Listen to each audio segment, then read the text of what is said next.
Hello जी। क्या हाल है जी? खैरियत से हैं आप? अच्छा जी, तो जी आज के दिन की कारगुजारी। आज का दिन पिछले तमाम दिनों से जितने अभी तक रिकॉर्डिंग में गुजरे हैं, आज का दिन गालिबन डे 5 है। और सबसे बिजी दिन भी है। तो अभी तक रात, मतलब अब से घंटा पहले तक, मतलब सुबह आप ऐसे समझें कि मुस्तकिल बिजी रहे हैं, कुछ ना कुछ काम में मसरूफ़ रहे हैं। तो बहुत सारे पेंडिंग टास्क थे जो कि प्रोक्रेस्टिनेट करके लटकाए हुए थे। तो ऐसा नहीं है कि उन सब को निपटा लिया, दो तीन को निपटा लिया और उसके चक्कर में पूरा दिन निकल गया। तो पेंडिंग टास्क तो बहुत ज़्यादा है, जो काम हमने कल पे डाले हुए हैं और कल से फिर मज़ीद कल पे डाल देंगे। तो लेकिन ये कि पिछले 3-4 दिन के अंदर जो ये पॉडकास्टिंग जो भी रिकॉर्डिंग शुरू की है, उसके नतीजे में जो ज्ञान बांटते हैं, रात को थॉट प्रोसेस करते हैं, तो this is a kind of self reflection. तो ये अगले दिन मेरे ख्याल में काम आती है। तो अभी तक तो एक्सपीरियंस बेटर ही होता है, मतलब हर अगले दिन कुछ ना कुछ थोड़ा बेहतर हो जाता है, मज़ीद बेहतर हो जाता है। तो इट्स वर्किंग। अब पता नहीं ये वर्क कर रहा है या वाकई कोई माहौल के अंदर तब्दीली आई है, लेकिन लेट्स सी। बहरहाल ये माहौल के अंदर एक एडिशन तो थी, तो मे बी इट्स वर्किंग। और अच्छा जी, आज के दिन किस चीज़ पर बात की जाए? अगर दिन की मसरूफियत की बात की जाए तो सबसे पहले तो यार पेंडिंग टास्क थे, बहुत ज़्यादा कुछ काम फंसे हुए थे, घरेलू काम ही थे। तो ज़रूरी घरेलू काम, तो अगर कोई आप में से घर घर के अंदर इन्वॉल्व होता हो और चीज़ों को देखता हो, तो उसको पता होगा कि छोटी छोटी ऐसी चीज़ें जो कि आपको नहीं लग रहा होता है कि बहुत ज़रूरी हैं, या इवन ज़रूरी भी हैं, लेकिन उनके बगैर भी काम चल रहा होता है, बट फ्रिक्शन थोड़ी ज़्यादा होती है। समझ रहे हैं ना आप? चीज़ें स्मूथ नहीं होती हैं। तो उस तरह के कुछ काम थे। मिसाल के तौर पे कुछ लॉक्स थे, कुछ लैपटॉप था उसकी कुछ ख़राबी थी, तो उसके बगैर भी काम चल रहे थे। लेकिन अगर ये हो गए हैं तो काम मज़ीद स्मूथ हो जाएंगे। तो जो एनर्जी वहाँ पे वेस्ट होती थी, उसकी वजह से उनकी एक टेंशन होती थी, या जब उनके साथ इंटरेक्ट कर रहे होते थे तो वहाँ पे मसला होता था। तो जो एनर्जी वहाँ पे एक्स्ट्रा खर्च होती थी वो बच जाएगी, जाहिर सी बात है। तो कहीं और खर्च कर लेंगे ना भाई, एनर्जी का रिसोर्स तो कम है ना। ठीक है, वैसे ही इन्वायरमेंट का बड़ा मसला। तो फॉसिल फ्यूल पे बात करते हैं लोग, लेकिन ये जो मेंटल एनर्जी ऐसे ही ज़ाया माया हो जाती है इधर उधर, इस पर कोई बात ही नहीं करता है भाई। इस पर भी कोई पार्टी वाल्टी बनाया आजकल, वैसे ही इलेक्शन का जोर है यहाँ पे हमारे मुल्क में। तो बल्कि आज, अच्छा जी, पेंडिंग काम किए उसके बाद, पेंडिंग कामों के बाद हाँ फिर मार्केट चले गए। मार्केट जाके मज़ीद कुछ एक और बंदे का पेंडिंग काम जो फंसा हुआ था, तो हमसायों के पेंडिंग काम भी करवाए आज। तो बल्कि अपने नहीं से हमसायों के ही पेंडिंग काम में हाथ बटाया। तो उन्होंने भी कुछ अपना सामान लेना था, तो उन्होंने बिजली का अपना सेटअप करना, तो उसके हवाले से उनके साथ लोडर के अंदर मैं भी सामान के साथ लोड होके आया। तो उनका पेंडिंग काम भी हो गया, फिर उनके साथ उनकी सामान जो है वो ढवाया, उठवाया, लदवाया, वो भी रखवाया, मजदूरी भी करी। और उसके बाद फिर कज़न आ गया, और कज़न के साथ उसका दोस्त जिसके साथ अच्छी गपशप है। तो इकट्ठे बैठ के खाना खाया, और उसके बाद हम लोगों ने जी वहाँ पे इस दौरान पॉलिटिकल डिस्कशन हो गई। तो उस पॉलिटिकल डिस्कशन को थोड़ा सा देख लेते हैं कि उससे क्या क्या चीज़ें निकल सकती हैं, क्या क्या आस्पेक्ट्स हैं जिन पे सोचा जा सकता है। तो जी वो पॉलिटिकल डिस्कशन थी हमारे मुल्क के अंदर। हमेशा से ये है कि जो पावर के लेवर्स हैं वो अल्टीमेटली समझा जाता है कि आर्मी के हाथ में है, या इस्टेब्लिशमेंट का लफ्ज़ यूज़ किया जाता है। इस्टेब्लिशमेंट के अंदर अदलिया और ब्यूरोक्रेसी भी आ जाती है, लेकिन जनरल साहब ही असल बात है, क्योंकि मार्शल लॉज लगे। और वैसे भी मतलब जिसको कोई क्वेश्चन नहीं कर सकता तो वह हमारे यहाँ फ़ौज ही है। तो पहली तनकीद तो ये होती रही, कुछ लताइफ सोशल मीडिया से निकल के आए और उन पर बात हुई कि जी, एक बाबा जी से किसी ने पूछा जी आप किसको वोट डालेंगे इस इलेक्शन में, तो उन्होंने हाथ ऊपर करके और जवाब दिया कि फ़ौज को, और आगे को चल दिए।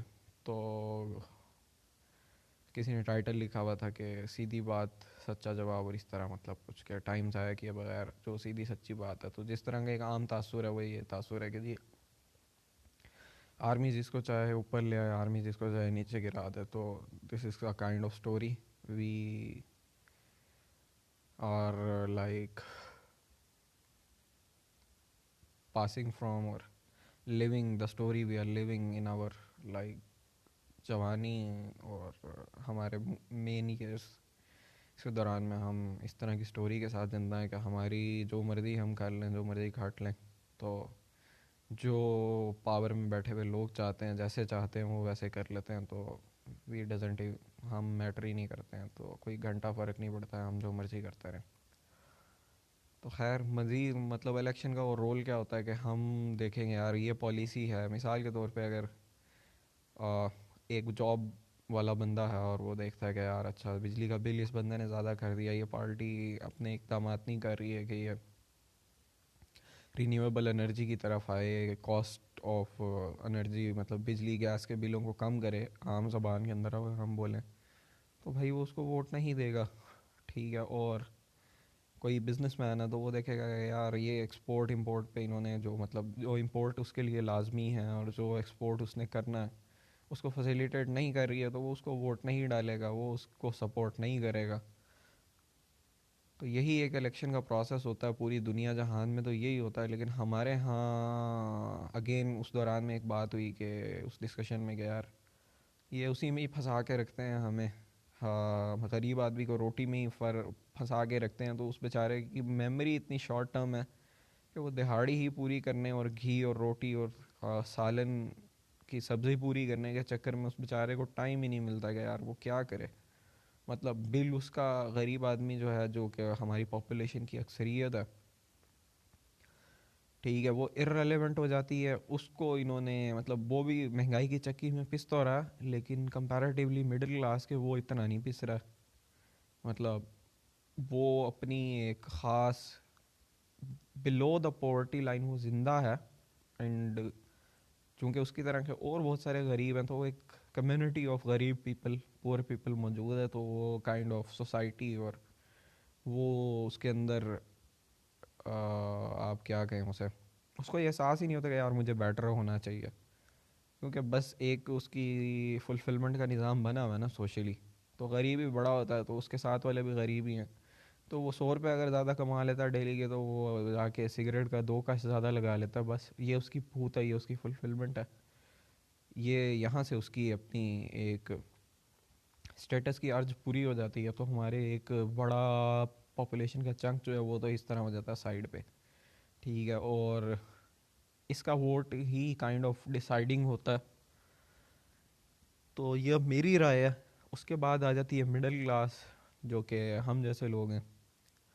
तो कुछ जो हैं इनके अंदर ये वोट डालते हैं, देखते हैं। यूथ वाला एक हमारे यहाँ फिनोमेना आया था, अभी भी चल रहा है, उसी को ही मेंटेन और इस दफ़ा मैनेज किया गया, आज़ाद उम्मीदवार खड़ा करके और इस तरह की चीज़ें करके। लेकिन तो वो यूथ वाले कुछ जज्बाती लोग तो जाके वोट डालते हैं, लेकिन जो बेहतर कर रहे हैं, जो थोड़े ज़्यादा समझदार हो जाते हैं, वो कहते हैं यार घंटा कोई फ़र्क नहीं पड़ता, कोई फ़र्क नहीं पड़ता, हम वोट डालें ना डालें क्या फ़र्क पड़ता है। मतलब वो ज़रा ख़बरें ज़्यादा देखते हैं ना, और उसके बाद फिर लॉजिकल रीजनिंग भी होती है।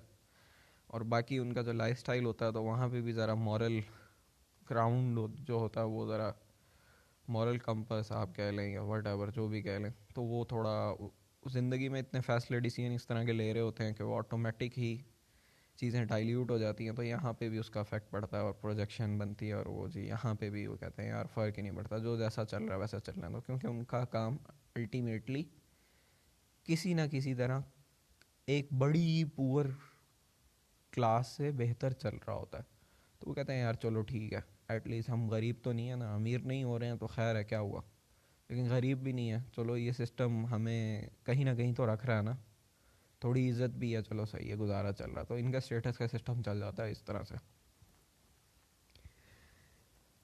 अच्छा जी, उसके बाद आप आ जाओ अमीरों पे, तो अमीर क्लास तो जी फिर अमीर क्लास है, तो उन्हीं का तो मुल्क है, तो उन्हें क्या मसला है उनका, वो यहाँ चले जाएं, एक ख़ानदान में से चार बंदे खड़े हो जाते हैं, फूफा ताया चाचा भतीजा, सब एक एक पार्टी ले लेते हैं, एक एक निशान ले लेते हैं, आपस में खड़े हो जाते हैं, एंड पे सीट एडजस्टमेंट कर लेते हैं, और जी अल्लाह अल्लाह खैर सल्लल्लाहु जी असम्बली में पिछले 40-50 साल से, या अब 76 साल हो गए यही कुछ चल रहा है, और क्या चल रहा है, तो 20-25 साल तो हमारी ज़िंदगी के हो गए, हमने भी यही देखा, शौरी ज़िंदगी के 10 साल हो गए या 15 साल हो गए जब से हमने ये चीज़ें ऑब्ज़र्व करना शुरू की हैं, तो हमने भी यही देखा, कोई आ, कभी किसी सेटअप के अंदर कोई किस नाम से आ जाता है, शक्ल वही रहती है, बंदा वही रहता है, पावर उसी बंदे के उसी फैमिली स्ट्रक्चर में रहती है, लेकिन बस नाम शाम चेंज होकर हमें पागल बना देते हैं। खैर ये तो हो गया हमारा जी कॉमन रेंट, जो कि हम करते ही हैं एज अ पाकिस्तानी, इसके बगैर हमारा खाना हज़म नहीं होता। और उसके बाद एक और अहम फैक्टर पे बात हुई कि यार आर्मी को हम बहुत ज़्यादा मतलब एंटी एस्टैब्लिशमेंट के नाम पे एंटी आर्मी हो जाते हैं लोग, और जिसमें कि जिनके हाथ में पावर के लीवर्स हैं उनका ही बड़ा कसूर है, लेकिन इससे हमारी कौमी सालमियत को, नेशनल सिक्योरिटी को बड़ा वो है, मतलब नुकसान है, not in terms of foreign invasion, वो भी है वो भी है, लेकिन उससे ज़्यादा अहम ये है कि जो हमारी आर्मी और फौज है उसके अंदर वो एक ऐसा ऑर्गेनाइजेशनल स्ट्रक्चर है कि जिसके अंदर ना मुल्क के हर कोने खत्ते के लोग जो हैं वो मौजूद हैं, और मतलब वो काइंड ऑफ कॉमन इदारा है कि जिस जो हमारे कल्चरल फैब्रिक के अंदर ना गूंधा हुआ है, जो हमें जोड़ के रखता है। ठीक है, हमारे यहाँ सिंधी, कश्मीरी, पठान, पंजाबी, सराइकी, बलोची, गिलगिती, ठीक है, अब इनमें से बहुत सारे लोग, या एक को दूसरे से कंपेयर करें, अगर आप इलाके से पठान को लेके आप कराची में आ जाएं, या कराची वाले को पठान के पास ले जाएं, चित्राल में ले जाएं, तो ज़मीन आसमान का फ़र्क है, लोगों की तरजीहात मुख्तलिफ हैं, कल्चर डिफरेंट है, कुछ चीज़ें तो इंसान होने के नाते ज़ाहिरी सी बात है कॉमन होंगी, लेकिन मतलब आप कहेंगे यार जैसे यूरोप के अंदर मुल्क बने हुए ना, तो ये अलहदा मुल्क बन सकते हैं, they can sustain themselves like culturally, ठीक है, तो नेशन होने की वो बुनियादी रिक्वायरमेंट्स जो कि यूरोपियन नेशंस करती हैं, उस बुनियाद पे ये लोग उसकी बहुत सारी चीज़ों को ये लोग पूरा करते हैं, मतलब पठान अपनी एक पूरी अलहदा मुल्क बना सकते हैं, सिंधी अपना एक अलहदा मुल्क बना सकते हैं, और बलोची कर सकते हैं, सेम पंजाबियों का भी यही हिसाब है।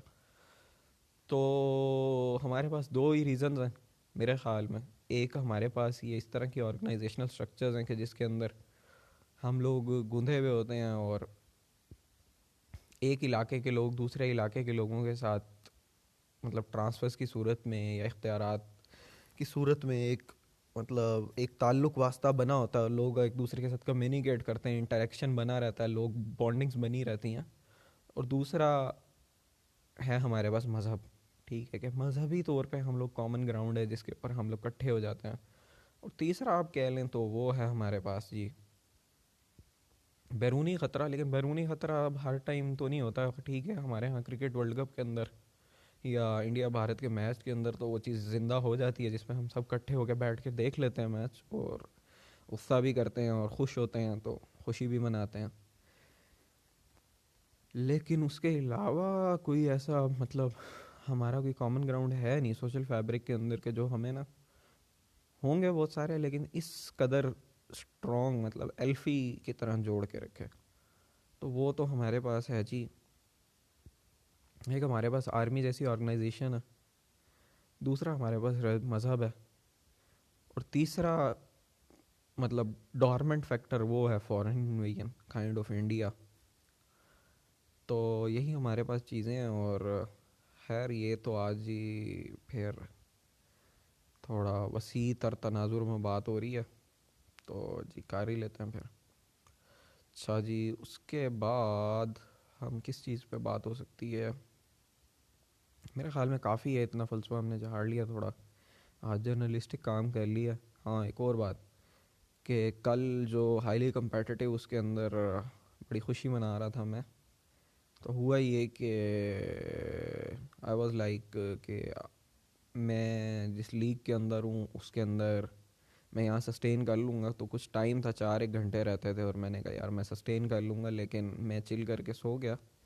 और पता चला कि जो मुझसे नीचे वाला बंदा था उसके लिए मैं हाईली कम्पिटिटिव था, तो मैंने उसे मोटिवेट किया और उसने मुझे क्रॉस करके, और मैं उस लीग से हो गया बाहर, बावजूद अपनी तमाम तर कोशिश के। क्यों? कि मैंने अपने से ऊपर वाले बंदे को compete नहीं किया और उससे आगे नहीं निकला। सिंपल बात है ना, कि 2 3 बंदों का बीच में मार्जिन नहीं रखा। मैं लास्ट में मार्जिन रखा था, लेकिन मैं कुछ ही देर बाद मतलब टॉप टीयर के अंदर लास्ट हो गया, और फिर मुझे नीचे वाली टीयर से एक बंदे ने आगे क्रॉस कर लिया, और मैं निचली क्लास में पहला बंदा हो गया। और जी इस तरह से मैं उस टॉप लीग से हो गया बाहर। तो एक सबक ये भी है कि आपने अगर टॉप लीग में रहना, तो उसके लास्ट में ना रहें, मेहरबानी करें आप उसके फिर एटलीस्ट मिडल में जाएं, ठीक है, ताकि आप सस्टेन भी कर पाएँ। अब मतलब वो सारा प्रोजेक्ट जो था 1 हफ्ते का बिल्ड हुआ हुआ, वो उसको दोबारा से बिल्ड करना पड़ेगा, और अजीब व गरीब सूरत हाल है। तो बहरहाल जी देखते हैं। और ये आज के दिन की कारगुजारी है, बाकी सर्दियाँ यहाँ पे हो गई हैं काम। मतलब आज गर्मी भी लग रही थी और अभी भी गर्मी लग रही है। तो मतलब इट्स नाइस टू फील गर्मी अगेन इन मुल्तान। तो हमारे शहर में जी गर्मी हमारा इन्वायरमेंट है, हमारा पानी है जिसके अंदर हम सांस लेते हैं। तो सर्दी की वजह से हमारा सांस भी रुका हुआ था, और तो अभी ये सांस आहिस्ता आहिस्ता चालू होना शुरू हुआ है। तो हमें आहिस्ता आहिस्ता मतलब एटलीस्ट मुझे तो सुकून भी मिल रहा, और कि जी चलो जी वापस आ रही हैं गर्मियाँ। अल्लाह करे जी बहुत ज़्यादा ना आ जाए वापस, बस आ जाएं, लेकिन ये थोड़ी सर्दी मेहरबानी अल्लाह अल्लाह मियाँ कम करा दे किसी तरह। तो जी ये था जी आज का दिन। और बाकी आपका भी अच्छा ही गुजरा होगा, अगर आप सुन रहे हैं कोई भूला भटका बंदा यहाँ पे आ गया, तो अल्लाह उसका भला करे जो अभी तक यहाँ पे मौजूद है। तो मिलते हैं जी फिर इंशाल्लाह कल।